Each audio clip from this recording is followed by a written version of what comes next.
Good morning, Olivia Dillon with your 8:30 Hunter News update. A woman has died after a police operation was carried out in Stockton overnight. Police were called to a unit complex on Mitchell Street just after 12:30 yesterday afternoon. Following reports, a woman was threatening people with an axe. She reportedly threatened officers upon their arrival before locking herself inside a unit. A police operation was launched shortly after, involving specialist tactical officers and negotiators, with crews gaining entry into the property at about 9:45 p.m.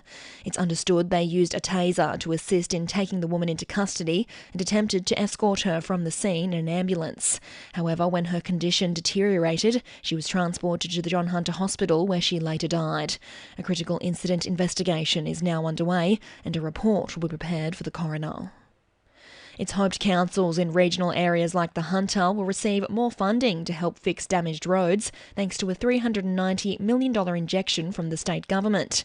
The government has set aside the funds in its budget to be released on Tuesday as part of its new Regional Emergency Road Repair Fund.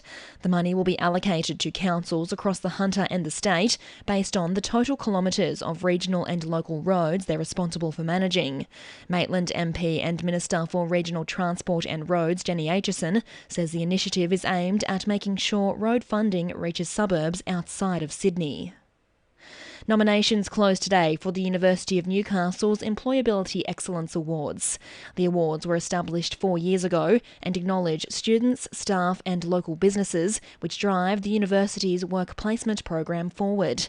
Deputy Vice-Chancellor Mark Hoffman says work experience is one of the most crucial parts of a degree. For our students, we know that 75% of employers want to see experience when someone applies for a job.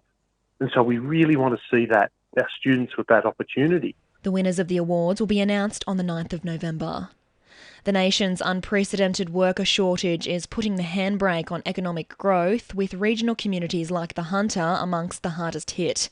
A new report identifies a job vacancy crunch rate by measuring the ratio of job openings to working-age residents currently in the workforce.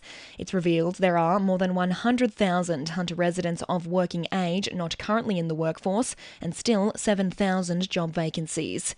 Saxon Davidson from the Institute of Public Affairs says tax rates are preventing people who want to work from doing so. The number one reason for this jobs crunch is tax and red tape barriers imposed on Australian pensioners, veterans and students who want to work but are prevented from doing so. And new findings in relation to the controversy surrounding Newcastle MP Tim Krakenthorpe have revealed his family land holdings are likely worth more than $65 million. The Sydney Morning Herald reports the undisclosed empire owned by Mr Krakenthorpe's wife and in-laws includes more than 50 properties, and he reportedly sought an exemption from the Premier to continue lobbying for the Hunter Park precinct in Broadmeadow.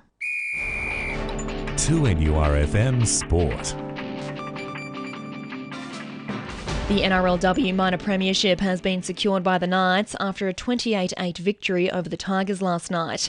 Halfback Jesse Southwell was taken off with a leg injury in the first half, but coach Ronald Griffith says injuries won't stop the team from playing the best they can. You know, they've prepared really well. We've got one of the best strength and conditioning coaches in the game. Our staff do a wonderful job, so our players, they've prepared well. And if they want to play, you know, it's our philosophy that we let them play. The semi-finals have been set for Sunday, September 24, with the Knights to play at home. The Knights will face off against the Warriors tomorrow for a sellout NRL semi-final in Auckland. Trainer Mark Minervini has high hopes for jockey Lachlan Scourse in today's Newcastle Gold Cup, and West League's balance captain Emma Prince is hoping to secure a 5th title during tomorrow's netball final against the University of Newcastle.